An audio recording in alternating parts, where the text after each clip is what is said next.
بسم الله الرحمن الرحيم ألم نشرح لك صدرك ووضعنا عنك وزرك الذي أنقض ظهرك ورفعنا لك ذكرك فإن مع العسر يسرا إن مع العسر يسرا فإذا فرغت فانصب وإلى ربك فارغب. الحمد لله رب العالمين والصلاة والسلام على أشرف الأنبياء والمرسلين. اما بعد، آج کے ہمارے معزز مہمان فضیلت الشیخ عبدالرحمن عزیز حفظہ اللہ تشریف لا چکے ہیں.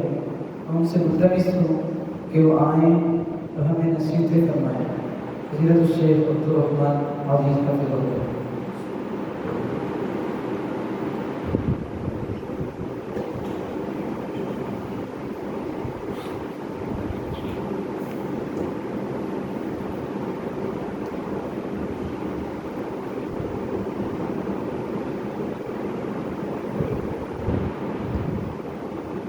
السلام علیکم ورحمۃ اللہ وبرکاتہ. الحمد للہ رب العالمین والصلاة والسلام علی سید الانبیاء والمرسلین محمد وآلہ واصحابہ ومن تبعهم بإحسان إلی یوم الدین. اما بعد، اعوذ باللہ السمیع العلیم من الشیطان الرجیم من حمزہ ونفخہ ونفثہ.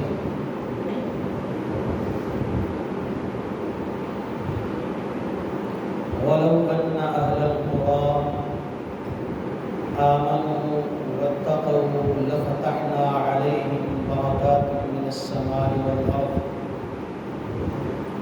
ولكن كذبوا فأخذناهم بما كانوا يكسبون.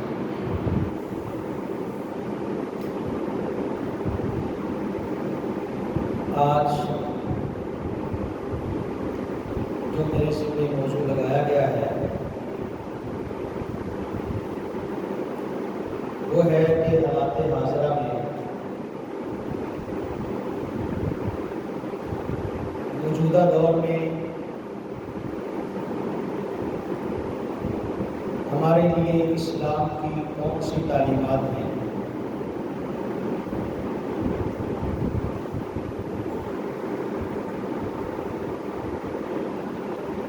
اللہ تعالیٰ نے انسان کی تخلیق کر کے اسے چھوڑ نہیں دیا، اسے تنہا نہیں کر دیا، بلکہ اللہ نے انسان کی تخلیق کرنے کے بعد اس کی تمام ضروریات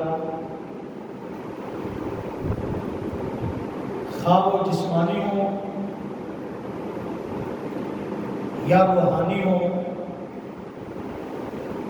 یا نفسیاتی ہوں، تمام ضروریات کا بندوبست کیا ہے.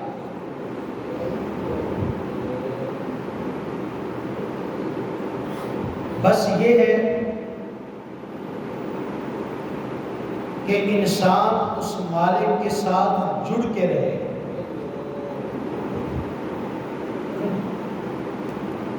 اگر اس سے جڑ جاتا ہے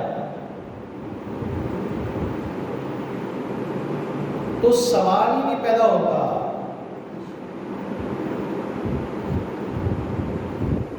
کہ وہ اس کی ضروریات کا خیال نہ رکھے.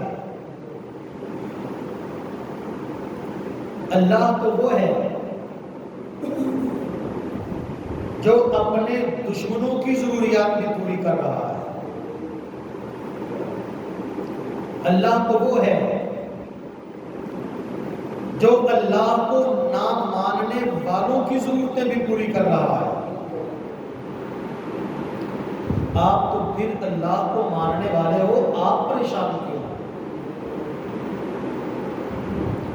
پریشان تو وہ جس کا رب نہ ہو، پریشان تو وہ جس کا رب سے تعلق نہ ہو، پریشان تو اسی ہونا چاہیے جسے اللہ نے چھوڑ دیا یا اس کا ناطہ رب سے ٹوٹ گیا، پریشان تو اسے ہونا چاہیے۔ لیکن آج آپ پریشان کیوں؟ آج بس آپ کو یہ بتانے آیا ہوں کہ ہم پریشان کیوں ہیں۔ اللہ تعالیٰ فرماتا ہے وَمَا خَلَقْتُ الْجِنَّ وَالْإِنسَ إِلَّا لِيَعْبُدُونِ مَا أُرِيدُ مِنْهُمْ مِنْ رِزْقٍ وَمَا أُرِيدُ أَنْ يُطْعِمُونِ إِنَّ اللَّهَ هُوَ الرَّزَّاقُ ذُو الْقُوَّةِ الْمَتِينُ۔ میں نے جنوں اور انسانوں کو صرف اپنی عبادت کے لیے پیدا کیا ہے۔ ما اريد منهم من رزق، میں یہ نہیں چاہتا کہ تم مجھے رزق لا کر دو، کما کر لے کر آؤ۔ وما اريد ان يطعمون، میں یہ بھی مطالبہ نہیں کرتا کہ مجھے لا کے مجھ کھلاؤ۔ ان اللہ هو الرزاق، اللہ تو خود رزق دینے والا ہے۔ ذو القوۃ المتین، بڑی مضبوطی اور قوت رکھنے والا ہے۔ اس سے پتہ یہ چلا کہ اللہ تعالیٰ نے ہمیں ایک خاص مقصد کے لیے پیدا کیا ہے، اور ہماری تمام ضروریات وہ اللہ نے اپنے ذمہ لے لی۔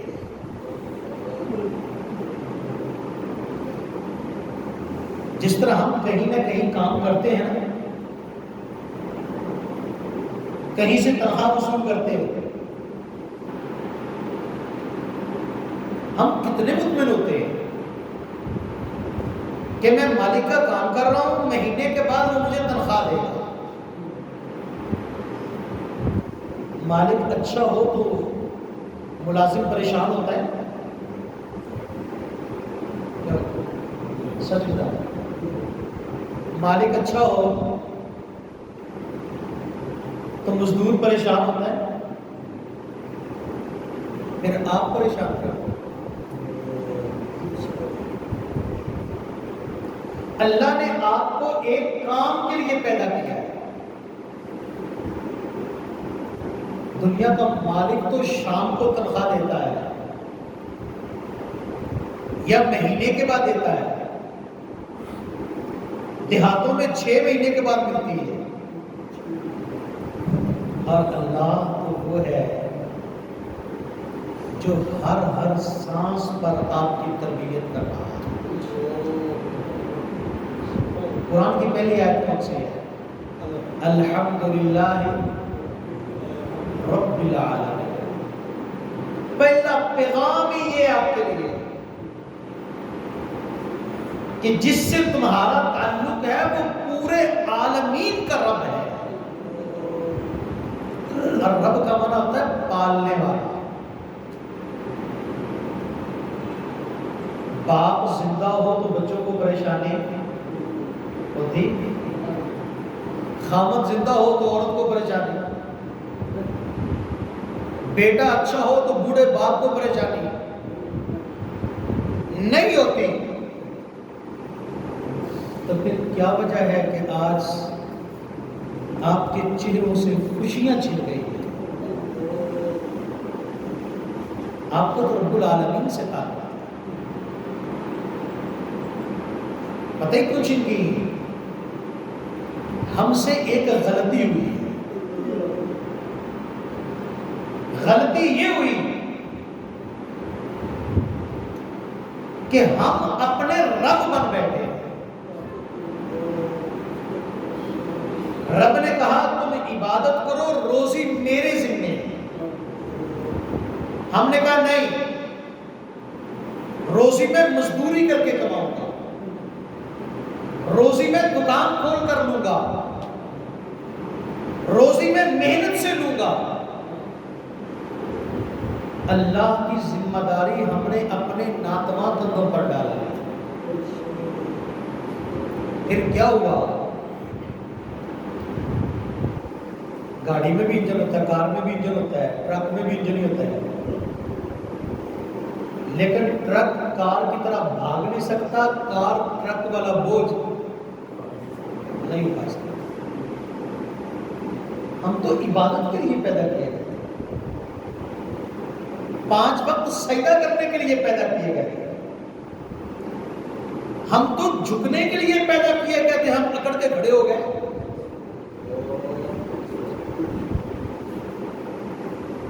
ہم تو اطاعت اور ماننے کے لیے پیدا کیے گئے تھے، اور ہم اپنے رب بن گئے۔ گھر میں لڑائی ہو جائے نا تو خامد بڑے فوراً کہہ دیتا ہے بیوی کو، میں تمہیں کھلاتا ہوں، تمہارے لیے کما کے لاتا ہوں۔ یہ بیچارہ جانتا ہی نہیں جن ہاتھ پاؤں سے کماتا ہے وہ بھی کسی اور کے لیے ہوئے، وہ اس کے نہیں ہے۔ اس کو جو کمانے کی صلاحیت دی ہے وہ اس کی نہیں ہے۔ تو ایک چھوٹی سی غلطی ہوئی کہ ہم بندہ بننے کی بجائے رب بن گئے،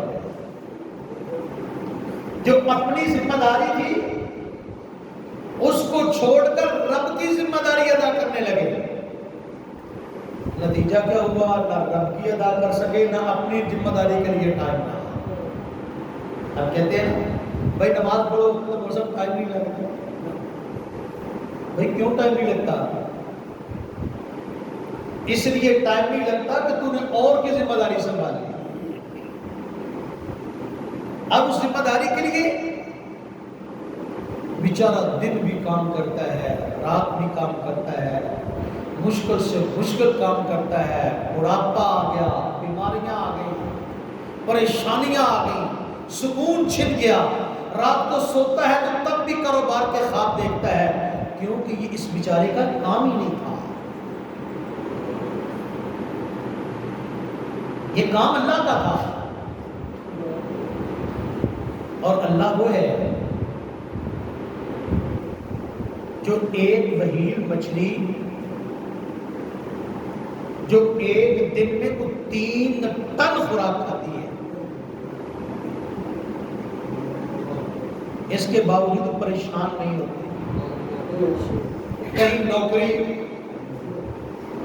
کسی دوسرے ملک کا ویزا نہیں لیتی،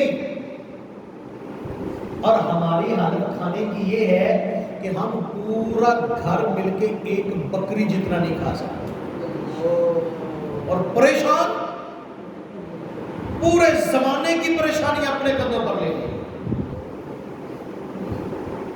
یہ اسی طرح ہے، جب مالک ناراض ہو جائے تو ملازم پریشان رہتا ہے، پتہ نہیں مہینے کے آخر پر دے گا یا نہیں دے گا۔ ہم اصل میں مالک کو پریشان کر بیٹھے ہیں، لیکن اس مالک پر قربان جائیں، وہ بھوکا پھر بھی نہیں مرنے دیتا، وہ انسان کی ضرورتیں پھر بھی پوری کرتا ہے، بس اس چھوٹا سا کام کرتا ہے کہ رزق کا حصول ذرا مشکل کر دیتا ہے، دیتا پھر بھی ہے، ضرورتیں پھر بھی پوری کرتا ہے، لیکن ذرا جیسے آج کل ہماری ہوئی ہے مشکل کر دیتا ہے۔ اور اگر بندہ رب سے جڑ جائے تو پھر وہی ضرورتیں وہی رزق آسان کر دیتا ہے۔ فرمایا وَلَوْ أَنَّ أَهْلَ الْقُرَىٰ آمَنُوا وَاتَّقَوْا، اگر یہ دیہاتوں کے، یہ شہروں کے لوگ تقوی اختیار کریں، اپنے ایمان کو درست کر لیں، تقوی اختیار کر لیں، لَفَتَحْنَا عَلَيْهِمْ بَرَكَاتٍ مِّنَ السَّمَاءِ وَالْأَرْضِ، تو ہم ان پر آسمان کی برکتوں کے دروازے بھی کھول دیں گے، زمین سے برکتوں کے دروازے بھی کھول دیں گے۔ اللہ نے یہودیوں اور عیسائیوں سے کہا کہ اگر یہودی اور عیسائی اقاموا التوراۃ والانجیل لَأَكَلُوا مِنْ فَوْقِهِمْ وَمِنْ تَحْتِ أَرْجُلِهِمْ، اگر یہ انجیل اور تورات کو تھام لیں، حالانکہ تورات اور انجیل میں تحریف ہو چکی ہے، لیکن پھر بھی اس میں کچھ نہ کچھ تو سچائی ہے نا، اگر اس کو بھی تھام لیں تو یہ اپنے اوپر سے بھی کھائیں گے، نیچے سے بھی کھائیں گے، وافر رزق کر۔ تو یہاں پر فرمایا وَلَوْ أَنَّ أَهْلَ الْقُرَىٰ آمَنُوا وَاتَّقَوْا لَفَتَحْنَا عَلَيْهِمْ بَرَكَاتٍ مِّنَ السَّمَاءِ وَالْأَرْضِ، کہ اگر یہ بستیوں اور دیہاتوں اور شہروں کے لوگ اپنے ایمان کو صحیح کر لیں، تقوی اختیار کر لیں۔ تقوی کا مطلب اللہ سے ڈر کے زندگی بسر، گناہ سے پرہیز کریں، اللہ کی نافرمانیاں نہ کریں، تو ہم ان پر آسمان کے دروازے بھی برکتوں کے کھول دیں، زمین کی برکتوں کے دروازے بھی کھول دیں۔ وَلَكِنْ كَذَّبُوا فَأَخَذْنَاهُمْ بِمَا كَانُوا يَكْسِبُونَ، لیکن انہوں نے میرے پیغام کو جھٹلایا، تو پھر ان کی کرتوتوں کے سبب میں نے ان کو پکڑ لیا۔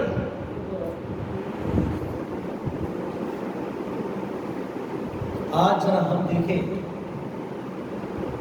ہم کہاں کھڑے ہیں۔ سورۃ طلاق بڑی عظیم الشان سورت ہے۔ جب طلاق ہوتی ہے نا تو سب سے زیادہ پریشانی عورت کو ہوتی ہے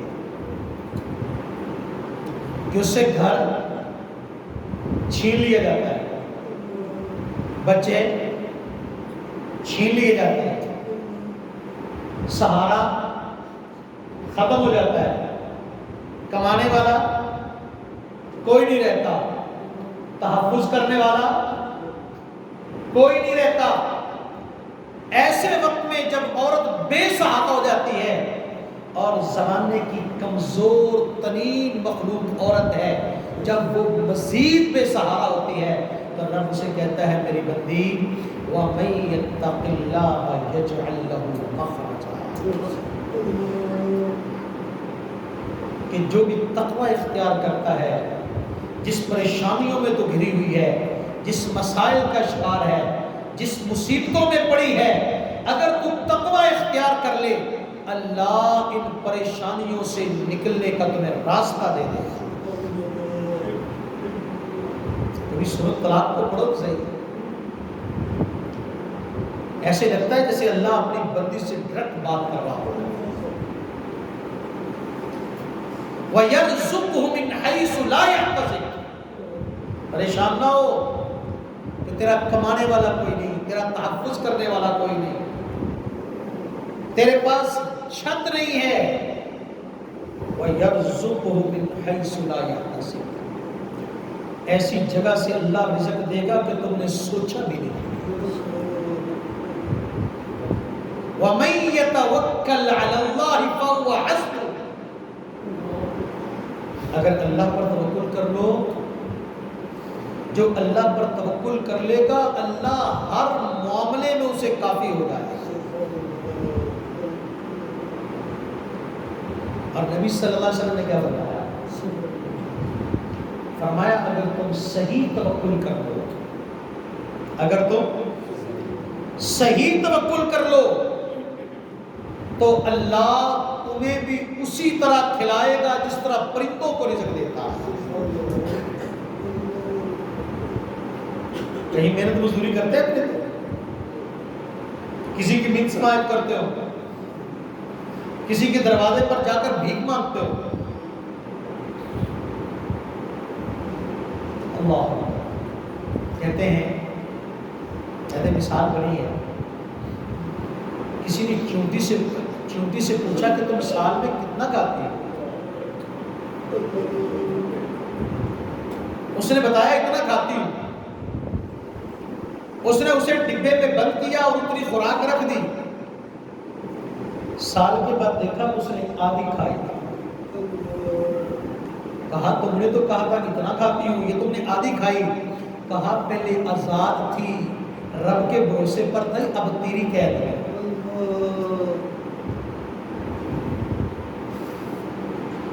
مجھے ڈر تھا پتہ نہیں تو دوبارہ دے گا بھی یا نہیں دے گا، تجھے میں یاد بھی رہوں گی یا نہیں یاد رہوں گی۔ اللہ تو ہر ایک کو بغیر سخت دیے کبھی سلاتا نہیں، اور جو مانگتا ہے وہی دیتا ہے اور تازہ دیتا ہے۔ ہم نے یہ فریجیں رکھی ہوئی ہیں، کبھی کسی جاندار نے فریج نہیں رکھی تو تازہ کھاتے ہیں۔ تو فرمایا کہ اگر تم صحیح توکل کر لو اللہ تمہیں بھی اس طرح رزق دے گا جس طرح پرندوں کو کھلاتا ہے۔ پرندے صبح اٹھتے ہیں، اللہ کا ذکر کرتے ہیں اور پھر اٹھ جاتے ہیں، ان کو کچھ پتہ نہیں ہوتا کہ رزق کہاں سے ملنا ہے۔ آپ کتنے ٹائم کھاتے ہیں؟ زیادہ سے زیادہ 3 ٹائم، اور پرندے اللہ صبح سے لے کر شام تک مسلسل کھاتا ہے اور ملتا ہے۔ شام کو پیٹ بھر کے آتا ہے۔ بعض لوگ اس سے غلط فہمی ہوئی، وہ کہتے ہیں وہ جی دکان نہیں کھولیں گے، کاروبار نہیں کریں گے تو کیسے ملے گا؟ اس کا یہ مطلب نہیں ہے۔ جس طرح پرندہ جاتا ہے لیکن سہولت سے ملتا ہے، آپ کو بھی سہولت سے ملے گا۔ صحیح مسلم کی روایت ہے، حدیث قدسی ہے کہ بندے اگر میرے ساتھ جڑے گا تو تیرا رزق آسان کر دوں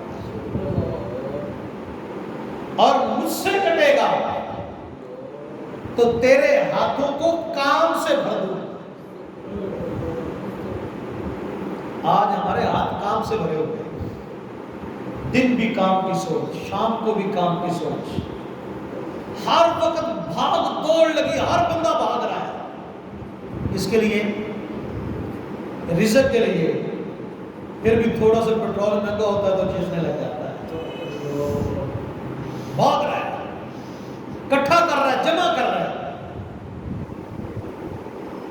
ہاتھ شغل سے بھرے ہوئے ہیں لیکن پوری نہیں پڑتی۔ اصل وجہ یہ ہے کہ اس مالک سے ہمارا تعلق کمزور ہو گیا۔ آج ہمیں رب پر اتنا بھروسہ بھی نہیں ہے جتنا ایک مزدور ملازم کو اپنے مالک پر ہوتا ہے۔ وہ پورا مہینہ اس کی ڈیوٹی کرتا ہے اس امید پر کہ پہلی آئے گی، 30 تاریخ آئے گی تو مجھے تنخواہ مل جائے گی۔ رب پر تو اتنا بھروسہ بھی نہیں کہ ہے نہیں ہے۔ اگر ہوتا نا تو جب اذان ہوتی تو آپ کے بازاروں کی ساری دکانیں بند ہو جاتی، یہ دکانیں بند نہ ہونا اس بات کی دلیل ہے کہ رب پر بھروسہ نہیں، بھروسہ اپنی دکان پر ہے، اپنے کاروبار پر ہے۔ شیخ ابن عثیمین رحمہ اللہ نے لکھا، میرے نزدیک اس دور کا سب سے بڑا شرک یہ ہے کہ لوگوں نے اپنے کاروبار، اپنی ملازمت اور اپنی دکانوں کو اپنا رب بنا لیا۔ سمجھتے ہیں کاروبار کریں گے تو رزق ملے گا، ملازمت کریں گے تو رزق ملے گا۔ کتنے ہمارے بھائی ہیں جو نمازی ہیں، دیندار ہیں، لیکن شکایت کیا کرتے ہیں، جی فلاں جگہ پر کام کرتا ہوں، نماز نہیں پڑھ پاتا، کٹھی پڑھ لوں، کیوں نہیں پڑھ پاتے؟ کہتا جی مالک ٹائم نہیں دیتا، مالک ٹائم نہیں دیتا اس لیے نماز نہیں پڑھ پاتا۔ تو پھر کس کو مالک سمجھا ہوا ہے؟ اگر وہ رب کو مالک سمجھتا تو چھوڑ دیتا۔ اب ایک بات بتاؤ، آپ کی زندگی کا بھی تجربہ ہے، میری زندگی کا بھی تجربہ ہے، میں یہ دعوے سے کہتا ہوں، کبھی نہیں ہوا کہ ایک بندے نے کسی جگہ سے کام چھوڑا ہو اور اس کے بعد اس سے کم کام اس کو ملا، ہمیشہ اس سے اچھا ملا۔ پھر کیوں نہیں چھوڑا؟ صرف بات یہ ہے کہ ہمارے دلوں میں آج دین کی قدر نہیں ہے، اللہ سے تعلق کمزور ہو گیا ہے۔ آج میں نے نیٹ دیکھا تو ایک امام کا قول میرے سامنے آ گیا، میں ہل کے رہ گیا۔ اس نے کہا میں لوگوں سے ملتا ہوں، ہر بندہ رو رہا ہے کہ مہنگائی ہو گئی، چیزوں کی قیمتیں بڑھ گئی، کیا کریں جی، زندگی مشکل ہو گئی۔ فرماتے ہیں میں نے کسی کو روتے ہوئے نہیں دیکھا کہ آج میری نماز رہ گئی ہے، میں روتے ہوئے نہیں دیکھتا کہ لوگ اس بات پر رو رہے ہوں کہ آج میری تلاوت رہ گئی۔ لوگ اس پر نہیں رو رہے کہ دین کمزور ہوتا جا رہا ہے۔ لوگوں کو اس بات پر میں روتے ہوئے نہیں دیکھتا کہ ہم اللہ کی عبادت میں کمزور ہوتے چلے جا رہے ہیں۔ کوئی اس بات پر نہیں روتا کہ نافرمانیاں عام ہو رہی ہیں، کوئی اس بات پر نہیں روتا کہ ہمارے معاشرے میں گناہ عام ہو رہا ہے۔ اس کا مطلب یہ ہے کہ ہمیں صرف ہم مادہ پرست ہیں، ہم دین پرست نہیں ہیں، ہم دنیا دار ہیں، دیندار نہیں ہیں۔ اس لیے کہ جو بندہ جس شعبے سے ہوتا ہے اس کو اسی کی تکلیف ہوتی ہے، جس کی فکر ہو اسی کی تکلیف ہوتی ہے۔ دین کی تکلیف اس لیے نہیں کہ ہمارے دلوں میں دین کی فکر نہیں، عبادت کی تکلیف نہیں اس لیے کہ عبادت کی فکر نہیں۔ ہم کتنی آسانی سے کہہ دیتے ہیں وہ سب کیا کریں، صبح جاگ نہیں آتی، اتنا کہہ کے ہم چھوٹ جاتے ہیں۔ جب صبح جاگ نہیں آتی، بھائی جاگنے کے لیے کرتے کیا ہو؟ الارم لگاتے ہو؟ کہتے ہیں جی الارم تو نہیں لگاتا، یا الارم تو لگاتا ہوں، الارم ڈیوٹی کے ٹائم پہ لگاتا ہوں۔ واللہ جس دن ماؤں کو اپنے بچوں کی فجر کی نماز کی اتنی فکر ہو گئی جتنے سکول کے ٹائم کی فکر ہوتی ہے، تو انشاءاللہ آپ کو رزق کی کوئی فکر کرنے کی ضرورت نہیں۔ رب کی طرف آؤ، اسے اللہ کی طرف تو آؤ، جس کے ہاتھ میں رزق ہے اس سے جڑو تو صحیح۔ اچھا یہ بڑی عجیب بات ہے کہ ہم دنیا کے معاملے میں ان اصولوں کو جانتے ہیں، رب کے معاملے میں اس اصول کو بلا دیتے ہیں۔ بندہ بیمار ہو تو کس کے پاس جاتے ہیں؟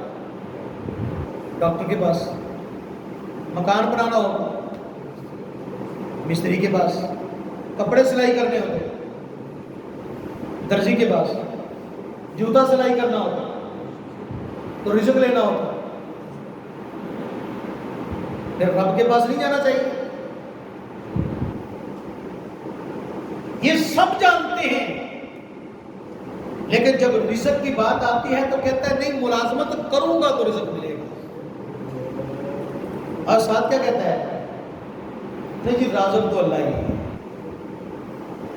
اس کا مطلب یہ جھوٹ بول رہا ہے۔ نبی صلی اللہ علیہ وسلم خطبہ جمعہ دے رہے تھے، مدینے میں قحط کا سما تھا، کبھی کبھار باہر سے تاجر آتے تھے، غلہ آتا تھا، روز ہماری طرح تو نہیں تھا کہ ہر وقت جب چاہو جا کے آٹا خرید لو۔ مدینے میں تاجروں کا ایک قافلہ پہنچا عین اس وقت جب مسجد میں خطبہ ہو رہا۔ اب باہر سے کسی نے آ کر بتایا کہ غلہ لے کر ایک قافلہ آیا ہے تاجروں کا۔ اب وہ لوگ جن کے پاس 4 پیسے تھے وہ جمعے سے کھسکنے لگے کہ جا کر جلدی سے غلہ لے لیں کہیں ختم نہ ہو۔ اللہ تعالیٰ نے ڈانٹا کہ تم نے غلے کے لیے میرے نبی کو خطبہ دیتے ہوئے تنہا چھوڑ دیا اور غلہ لینے کے لیے چل پڑے۔ اور آخر پر کیا فرمایا؟ واللہ خیر، رزق دینے والا تو اللہ ہے۔ تو اس لیے ہم سے بنیادی غلطی یہ ہوئی کہ ہمارا ایمان کمزور ہو گیا۔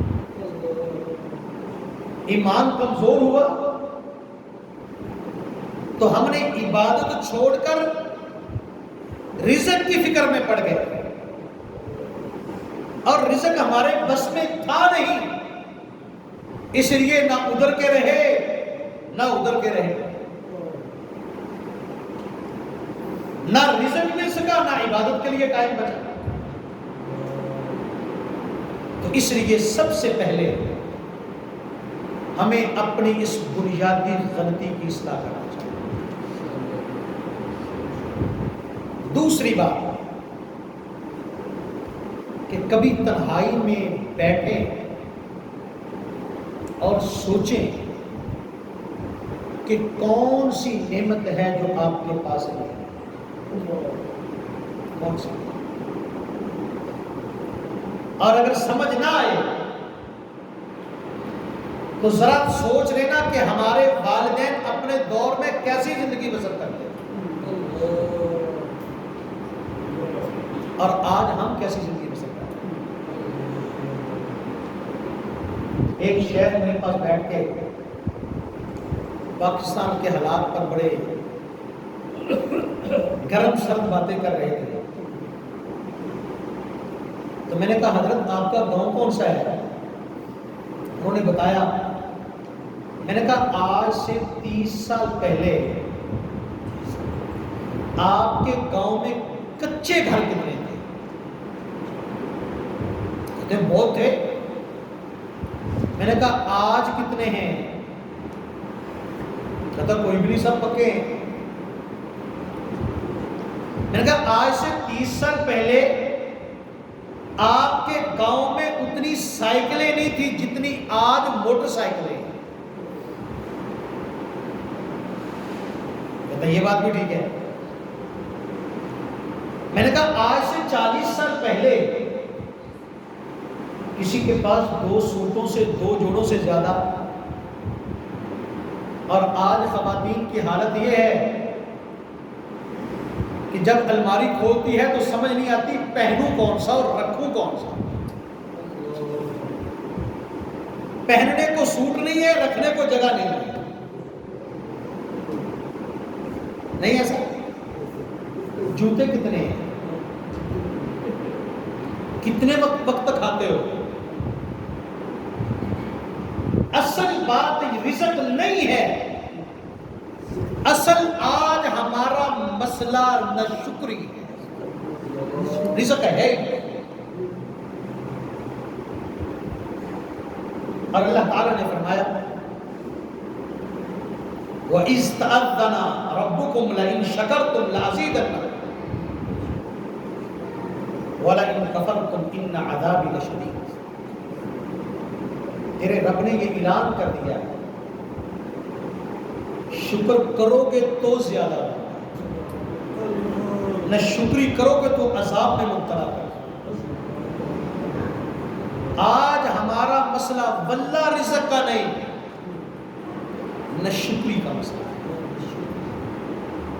اللہ تعالیٰ نے سورۃ النحل میں اپنی بہت ساری نعمتوں کا تذکرہ کیا، پوری سورۃ النحل اس میں ہے ہی نعمتوں کا تذکرہ، اور آخر پر فرمایا ضرب اللہ مثلا قریۃ کانت آمنۃ مطمئنۃ یأتیہا رزقہا رغدا من کل مکان۔ میں تمہیں ایک قوم کی مثال دیتا ہوں، کانت آمنۃ مطمئنہ، وہ بڑی بے خوف زندگی بسر کر رہے ہیں، اطمینان کی زندگی بسر ہو رہی ہے، اور ان کے پاس رزق ہر طرف سے آ رہا، کھلا رزق، ہر قسم کا رزق۔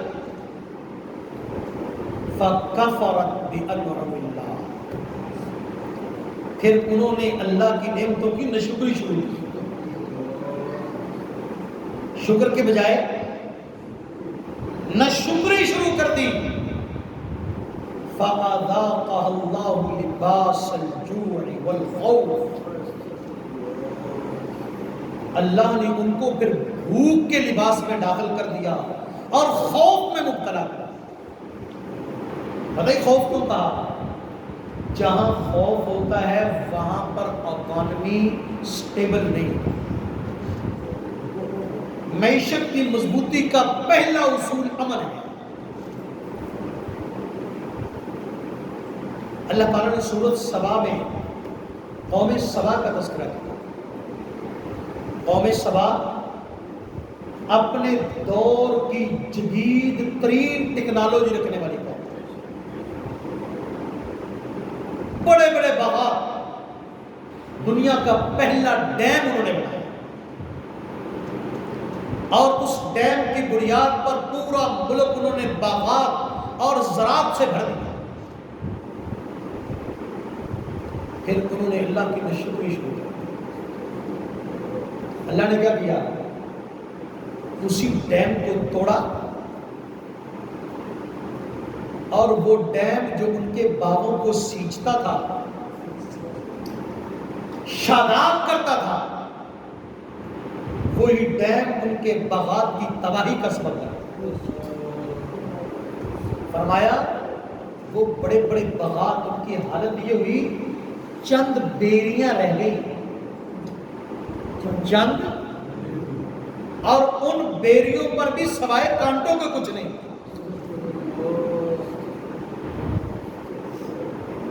آج ہم بھی ناشکری کا شکار، مرد ہوں عورتیں ہوں، جب بھی پوچھو بس جی کیا کریں، بس جی ٹائم ہی پاس ہو رہا ہے، حالانکہ بہترین کھا رہا ہے، بہترین پی رہا ہے، بہترین گھر میں رہ رہا ہے، بہترین پہن رہا ہے، ہر چیز موجود۔ بھلا میں عابد مارکیٹ میں جمعہ پڑھاتا ہوں، تو عابد مارکیٹ سے جب گزرتا ہوں وہاں پر دو چیزیں بڑی زیادہ ہیں۔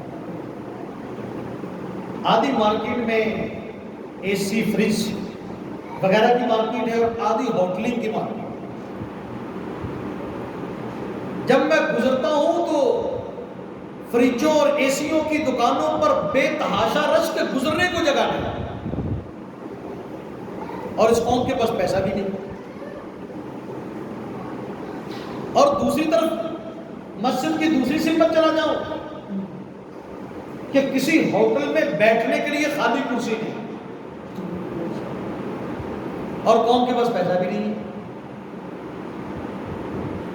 تو اس لیے ناشکری چھوڑ دیں، شکر گزاری شروع کرو. اور تیسری بات، ہمارے اندر ناشکری پیدا کیوں؟ اس لیے کہ ہمارے اندر ہرس پیدا ہو، ہرس اور طمع اور لالچ. طمع اور لالچ پیدا ہو، ہمیں اور چاہیے اور چاہیے. کھانے کے لیے چاہیے، کہتے نہیں کھا تو رہا ہوں، جوڑنے کے لیے چاہیے. بچے ہیں نا، تو چونکہ بچوں کا میں رب ہوں، اس لیے مرنے سے پہلے ان کے لیے کچھ جوڑ کے جانا چاہتا ہے. یہ صرف اپنا ہی نہیں، بچوں کا بھی رب بنا ہوا.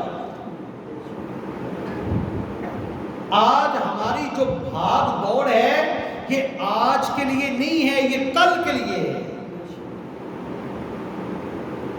یہ مستقبل کے لیے. ہم مستقبل بہتر کرنے کے چکر میں پھر رہے ہیں، جبکہ نبی صلی اللہ علیہ وسلم نے کیا فرمایا کہ اس طرح رہو جس طرح غریب ہوتا ہے، غریب الدیار ہوتا ہے، جس طرح مسافر ہوتا ہے. کن فی الدنیا کأنک غریب او عابر السبیل.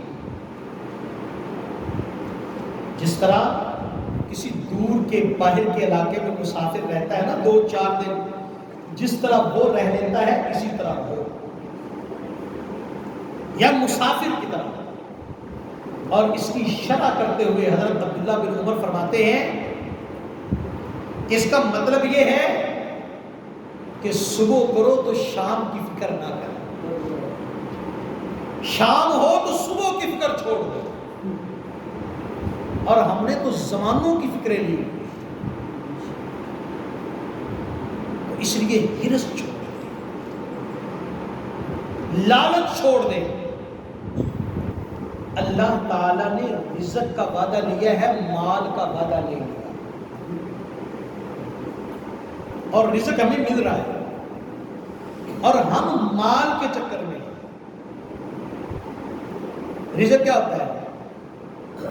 رزق ہوتا ہے جو آپ استعمال کرتے ہیں، یہ رزق ہے.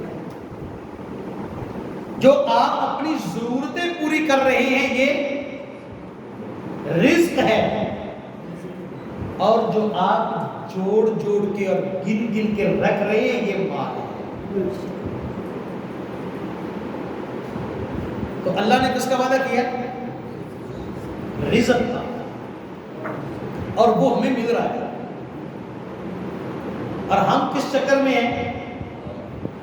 انما اموالکم واولادکم فتنہ. مال فتنہ ہے، اور مال کے فتنے میں آج جتنے ہم مبتلا ہیں، کبھی کوئی قوم اتنی مبتلا نہیں. کیا ہماری مسجدیں ویران ہو گئی؟ ہمارے مدرسے ویران ہیں. کتنے % بچے ہیں جو آپ کے مدرسوں میں پڑھتے ہیں؟ 1% نہیں ہے. کیوں نہیں پڑھتے؟ وہ جی مولوی بنا دیں گے تو بچہ کھائے گا کہاں سے؟ اچھا یہ بھی بڑی عجیب بات ہے، جب زیادہ کھانے کی بات آتی ہے تو کہتے ہیں مولوی کھاتے بڑا ہے. پھر بچے کو مدرسے میں پڑھا تو کہتے ہیں پھر کھائے گا کہاں سے؟ یہ منافقت نہیں ہے؟ ایک طرف کہتے ہیں کھاتے بڑا ہے، اور دوسری طرف کہتے ہیں میرا بچہ مولوی بنے گا تو کھائے گا کہاں سے؟ اپنے آپ کو بدلنے کی ضرورت. اور آخری بات وہ ہے قناعت. اصل چیز قناعت ہے. قناعت نہ ہو، قناعت کا مطلب ہے کہ جو مل جائے اس پر انسان کو صبر آتا ہے. ہمیں صبر نہیں آتا. رسول اللہ صلی اللہ علیہ وسلم نے فرمایا وہ بندہ کامیاب ہے جس کو ایمان مل گیا، جس کو ایمان کی دولت مل گئی. نمبر 2 ضرورتیں پوری کر دینے والا رزق مل گیا، اور نمبر 3 اسے قناعت کی دولت مل گئی۔ اگر انسان کے دل میں ہرس ہو تو ہرس تو انسان کی کبھی پوری ہوتی ہی نہیں۔ نبی صلی اللہ علیہ وسلم نے فرمایا انسان کی حالت یہ ہے ہرس کی کہ اگر اسے 2 صحرا سونے کے بھر کے دے دیے جائیں، 2 صحرا، 2 وادیاں، وادی کہتے ہیں پہاڑوں کے درمیان کی جو جگہ ہوتی ہے۔ ابھی تک پوری دنیا میں اتنا سونا ہے نہیں، کہتے ہیں پوری دنیا میں جو سونا ہے نا وہ ہاکی سٹیڈیم کے آدھے جتنا ہے پوری دنیا میں سونا۔ اور نبی صلی اللہ علیہ وسلم کیا فرما رہے ہیں، اگر 2 وادیاں اسے سونے کی بھر کے ایک انسان کو دے دی جائے یہ تب بھی صبر نہیں کرتا، تیسری کے چکر میں چل پڑتا ہے۔ اور فرمایا کہ انسان کا پیٹ قبر کی مٹی کے علاوہ کوئی چیز نہیں بن سکتی اگر ہرس ہو، وگرنہ بیچارہ 2 روٹیوں سے بھی بن جاتا ہے۔ تو قناعت پیدا کرو، اللہ کی بہت بڑی نعمت، بلکہ سب سے بڑی نعمت قناعت ہے کہ جو مل جائے اس پر صبر کرنا آتا ہے، اس پر شکر کرنا آتا ہے، تو وہ تھوڑی سی روٹی، تھوڑا سا رزق بھی انسان کے لیے کافی ہو جاتا ہے۔ اور اگر قناعت نہ ہو تو پھر زیادہ رزق بھی انسان کا پیٹ نہیں بھر سکتا۔ تو آج ہم قناعت کو چھوڑ بیٹھے،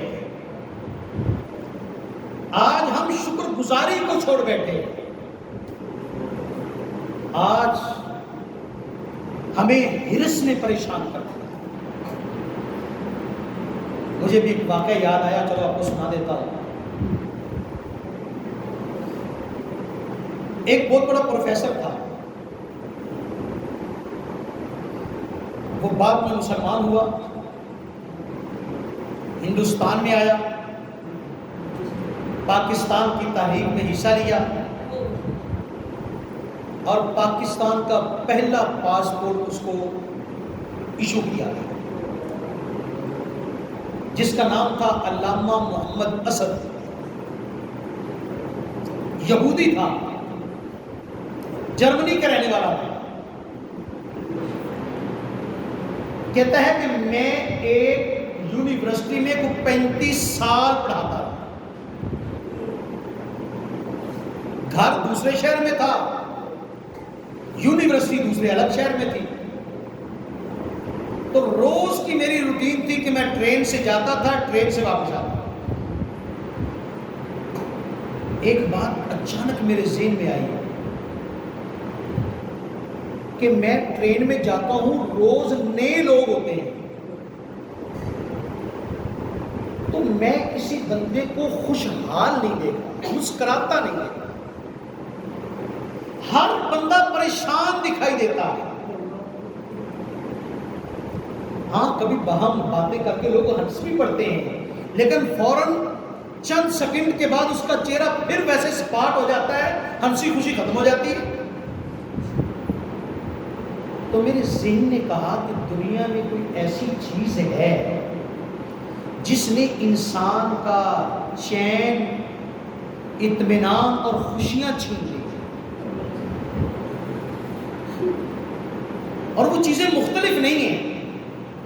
مثلا اگر ایک بندہ اولاد سے پریشان ہے تو دوسرے کے پاس تو ہے، اگر ایک مال سے پریشان ہے تو دوسرے کے پاس تو ہے، اگر ایک کے پاس گھر نہیں ہے تو دوسرے کے پاس کوٹھی ہے۔ لیکن یہاں پر معاملہ یہ ہے کہ ہر بندہ پریشان ہے۔ اس کی وجہ کیا ہے؟ کہتا ہے میں یونیورسٹی میں گیا، میں نے یونیورسٹی کے سارے پروفیسروں کو اکٹھا کیا، ان کے سامنے اپنا سوال کیا کہ دنیا میں کوئی چیز ہے جس نے سارے انسانوں کو پریشان کیا ہوا ہے، وہ تلاش کرو کہ وہ ایک چیز کیا ہے۔ 1 مہینے کا ٹائم طے ہوا کہ سارے پروفیسر اپنے اپنے علم، اپنے اپنے فن، اپنے اپنے شعبے کے اعتبار سے تحقیق کریں کہ وہ کون سی چیز ہے جس نے انسانوں کو پریشان کر رکھا ہے۔ ایک مہینے کے بعد جب ہم دوبارہ میٹنگ میں بیٹھے تو میں نے پوچھا ہاں بھی کچھ چیز ملی؟ سب نے کہا کہ ہم نے بڑی محنت کی لیکن وہ ایک چیز نہیں ملی۔ بہت ساری پریشانیوں کے سبب تو ہے لیکن ایک چیز جس نے سب کو پریشان کیا ہو وہ نہیں ملی۔ ہم نے طے کیا چلو ایک مہینہ اور تحقیق کرتے ہیں۔ اگلے مہینے پھر میٹنگ بیٹھی پروفیسر حضرات کی، پوچھا تو پھر کوئی چیز نہیں ملی۔ ہم نے طے کیا کہ ایک مہینہ اور بیٹھتے ہیں۔ جب 3 مہینے کے بعد آخری دن تھا، میٹنگ تھی، میں نے بڑی کتابیں پڑھی، بڑا کچھ کھنگالا، لیکن ایک دن میں نے قرآن پڑھا۔ آخری دن قرآن یوں کھولا تو جو صفحہ میرے سامنے نکلا نا اس نے میرے سوال کا جواب دیا۔ کہتا میں گیا سارے پروفیسروں سے پوچھا کہ وہ چیز ملی؟ سب نے کہا کہ نہیں۔ میں نے کہا مجھے مل گئی۔ جب وہ میں نے کھولا صفحہ تو وہ صورت کیا تھی؟ الہاکم التکاثر حتی زرتم المقابر، کہ انسان کو تباہ کر دیا ہے، پریشان کر دیا ہے ہرس نے، اور یہ ہرس ختم نہیں ہوتی حتی زرتم المقابر، یہاں تک کہ قبر میں پہنچ جاتا ہے۔ تو ہرس ہے، آئیے ہرس سے اپنی جان چھڑائیں، قناعت پسندی کریں، اللہ کی نعمتوں کو یاد کریں۔ اور آخری بات، نبی صلی اللہ علیہ وسلم نے ایک حدیث فرمائی کہ ہمیشہ اپنے سے چھوٹے کو دیکھو، اس سے یہ ہوگا تمہارے دلوں میں اللہ کی نعمت کی قدر پیدا ہو۔ ہم بڑوں کو دیکھتے ہیں، قرآن مجید میں ہے، اللہ فرماتا ہے اگر یہ خطرہ نہ ہوتا کہ یہ مسلمان بھی کافر ہو جائیں تو میں ساری دولت ہی کافروں کو دیتا، مسلمانوں کو کچھ نہ دیتا۔ یارو یہ دنیا کا مال کافروں کے لیے ہے، آپ کے لیے نہیں۔ اس لیے میرے بھائی اپنی فلموں اور ڈراموں میں کافروں کی زندگی پر رشک نہ کرو۔ میں اپنی بہنوں سے کہتا ہوں کافر عورتوں کے فیشن نہ دیکھو، دین کی طرف آ جاؤ، رب سے تعلق جوڑ لو۔ اللہ نے یہ دنیا ان کے لیے دی ہے اور آپ کو صرف رزق دیا ہے جس سے آپ کا گزارا ہو سکے۔ گزارے پر آ جائیں، ساری پریشانیاں ختم ہو جائیں گی اور اللہ کی اطاعت پہ آ جائیں، سارے مسئلے حل ہو جائیں گے، یہ زندگی بڑی پرمسرت مطمئن ہو جائے گی۔ وآخر دعوانا الحمدللہ۔